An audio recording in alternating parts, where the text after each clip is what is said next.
In this lesson, we're going to take a look at one of the performance pad modes on the DDJ-SB2, which is hot cues. Throughout this course, we've been placing cue points at the beginning of tracks using the cue button, and every time you press the cue button while a track is playing, it goes back to that cue point and it stops playback. Here's how hot cues are different.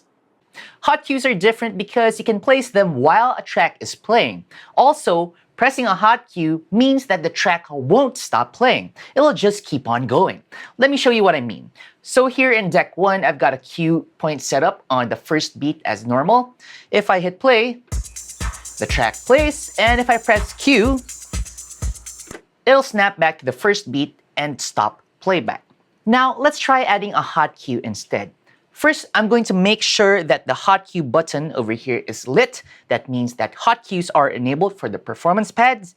That means that all 4 of these performance pads become hot cues. Now I'm going to press pad 1.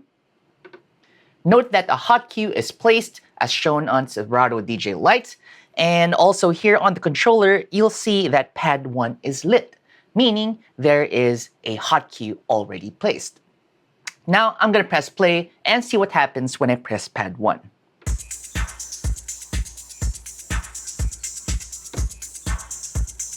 See that? It snaps to the hot cue point, but it doesn't stop playback.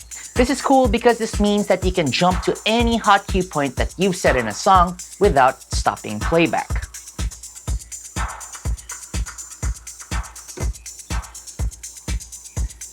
Okay, so let's try adding another hot cue now. I'm going to let this track play and I'm going to add another hot cue by pressing pad 2.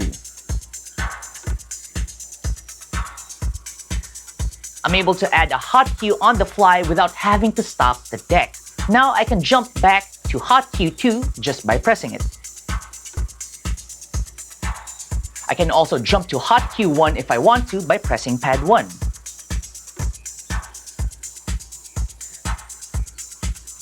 I can jump between the hot cues if I like.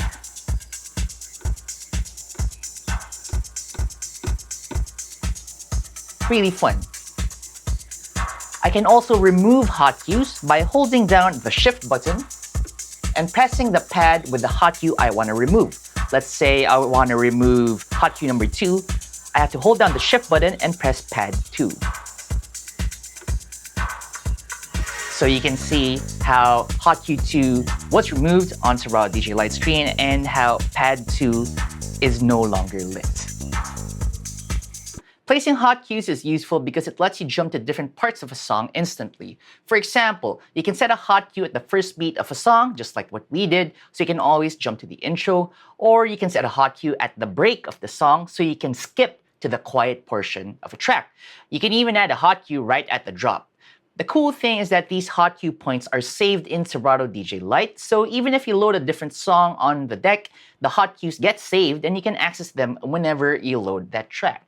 So let's try that out right now. I've already got hot cue number 1 set for the intro, and let's say I want to add a hot cue in this portion, which is where it gets a little bit busier based on the waveform.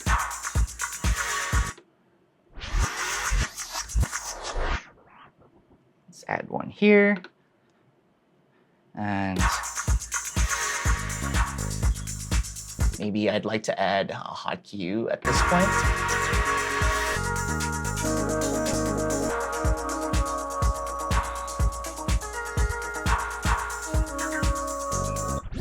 Around this bit where the drums just seem to drop out of the mix, this is probably like the break of the song.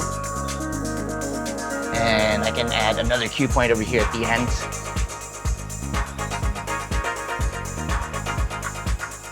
Just like that. So I have a hot cue for the intro, and one for the verse,